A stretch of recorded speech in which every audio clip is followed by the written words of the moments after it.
Good morning everyone, কেমন আছো সবাই? আজ অনেক দিন পর আর একটা ভ্লগ দিচ্ছি। মাঝখানে ভ্লগ অনেক দিনই হলো দেওয়া হয়নি, শরীরটা খুব একটা ভালো নেই, ভয়েস শুনেই বুঝতে পারছো আশা করি। তো যাই হোক, বেরিয়ে পড়েছিলাম বৃষ্টিপুর কালীবাড়ির উদ্দেশ্যে। দেখো চারিদিকে কি কুয়াশাতে ভর্তি ওই দিন ছিল, আর প্রচণ্ড ঠান্ডা ছিল। তো যাই হোক, এই যে এসে পৌঁছে গেছি মায়ের মন্দিরের সামনে। এখন এটা দাঁড়িয়েছিলাম কেন কি আমাদের তো এই বছরটা যাওয়া যাবে না, কারণ ওষুধ চলছে, তাই মন্দিরের ভেতরে আর ঢুকতে পারলাম না। তো এই যে মন্দিরের ভেতরের একটা ক্লিপ তোমাদের সাথে শেয়ার করছি। তো দেখো, মাকে তোমরাও একটু দর্শন করো, আর আমি এখান থেকেই দর্শন করি, কিছু করার নেই, এখন একটা বছর মায়ের কাছে যেতে পারবো না। তো এই যে মায়ের পুজো চলছে, তারপরে চলে এলাম মেলার ভেতরে। তো দেখো কি সুন্দর ছোট ছোট পুতুল সব বিক্রি হচ্ছে। আর এই যে এটা হচ্ছে মেয়েদের একটা ভালোবাসার দোকান বলতে পারো, কানের আরও অনেক কিছু রয়েছে। তো তারপরে এই যে আমার এই দোকানটা দেখতে এত ভালো লাগে, যখনই মেলাতে যাই এরকম দোকান দেখলেই আমি একটু দাঁড়িয়ে পড়ি, কেন কি ফুলগুলো দেখতে এত ভীষণ সুন্দর লাগে, তো কি বলবো। তারপরে দেখলাম এই দেখো একটা ডল, এটাগুলো হচ্ছে চাবির রিং, ভীষণ সুন্দর, কিন্তু দাম বিভৎসই সুন্দর। 100 টাকা করে বলছিল, এটার কোনো মানে হয়? এগুলো নাকি 100 টাকা করে। তো যাই হোক, আমি আর কিনিনি, দেখতে ভীষণ সুন্দর লাগছিল, তাই এই যে তোমাদের সাথে একটু শেয়ার করলাম।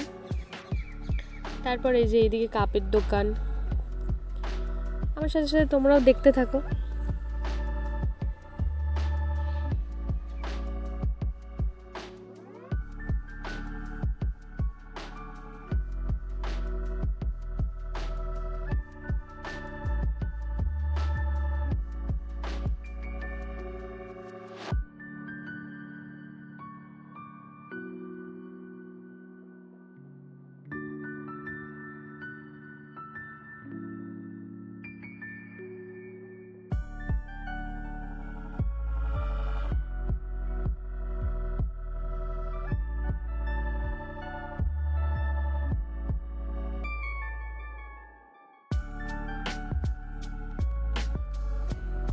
তো যাই হোক, ঘোরাঘুরি তো অনেক হলো, এবার একটু খাওয়া দাওয়াতেও আসি।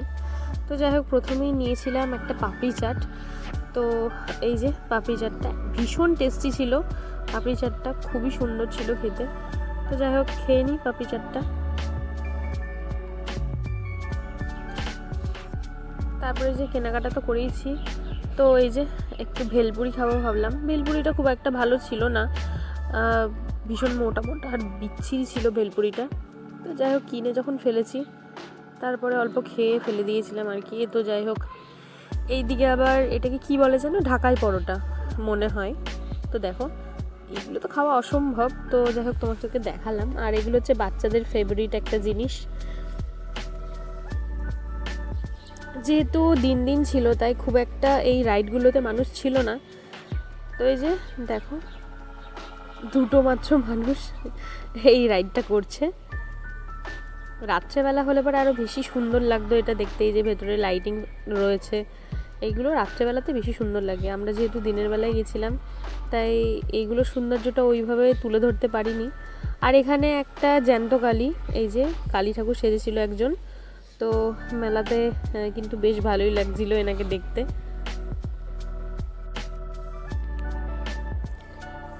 তো এই যে মেলা থেকে বেরিয়ে পড়েছি, মেলা থেকে বেরিয়ে এখন একটু লাঞ্চে যাব। তো লাঞ্চ করতে চলে গিয়েছিলাম রয়্যাল বিষ্ণুতে। রয়্যাল বিষ্ণুতে এর আগে আমার কখনোই যাওয়া হয়ে ওঠেনি, এটাই ফার্স্ট টাইম। আর ওদের এই প্রপার্টিটা কিন্তু ভীষণই সুন্দর, আমি প্রথমবার গেছি, তো আমার ভীষণ ভালো লেগেছে প্রপার্টিটা ওদের। তো তোমরাও দেখো, তোমাদেরও আশা করি ভালো লাগবে, আর যারা গেছো তারা তো নিশ্চয়ই দেখেছো। তো ভীষণ সুন্দর। এই যে এটা হচ্ছে লিফটের ভেতরে আমি একটা ক্লিপ নিয়েছিলাম। আর আমরা একদম 7th ফ্লোরে গেছিলাম, যেখানে ইন্ডিয়ান আইটেম সব কিছু আছে, ইন্ডিয়ান ডিশ আর কি। তো সেখানে আমরা গিয়েছিলাম, আর গিয়ে মেলাতে তো এটা সেটা খেয়েছি, তাই খুব একটা কিছু খেতে পারিনি। তো এই যে প্রথমে ওনারা হাত ধোয়ার জন্য একটা ব্যবস্থা করেছিল, তারপর এই যে পনিরের একটা আইটেম অর্ডার করেছিলাম। আমার এখন সত্যি মনে নেই যে এই আইটেমটার নাম আদৌ কী ছিল। তো যাই হোক, পনিরের একটা আইটেম অর্ডার করেছিলাম স্টার্টারে। কাবাব টাইপের বা তন্দুরি টাইপের কিছু একটা। তারপর এই যে বিরিয়ানি অর্ডার করেছিলাম, ব্যাস এখানেই মানে ওই অর্ধেকটুকু খেয়ে আর খেতে পারিনি। আর কি বলবো, স্টার্টার আর মেন কোর্সেই সমাপ্ত করেছি কারণ কি তারপরে আর জায়গা ছিল না পেটে। তো যাই হোক, খাওয়ার পর ওদের প্রপার্টিটা একটু ঘুরে দেখছিলাম, টপ ফ্লোরেই আর কি। তো ওখানটায় ঘুরে ঘুরে দেখছিলাম, ভীষণ সুন্দর, ভীষণই সুন্দর। আর এত সেদিনকে কুয়াশা পড়ছিল, ঠান্ডা ছিল, রোদ উঠলে আরও বেশি ভালো লাগতো, খুব একটা রোদ সেদিনকে ওঠেনি। তো এই যে তোমাদের সাথেও তাই একটু শেয়ার করে নিলাম। আমার তো ভীষণ ভালো লেগেছে, নেক্সট টাইম যাওয়ার ইচ্ছে রয়েছে, জানি না কবে যেতে পারবো আবার। তো যাই হোক, খুব শিগগিরই আশা করি যাব সময় পেলে।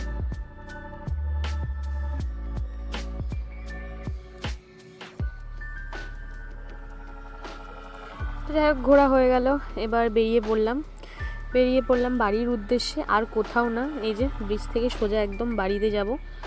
তো আজকের ভিডিওটা এখানেই এন্ড করছি, ভালো লাগলে জানিও আর একটা লাইক করে দিও। টাটা।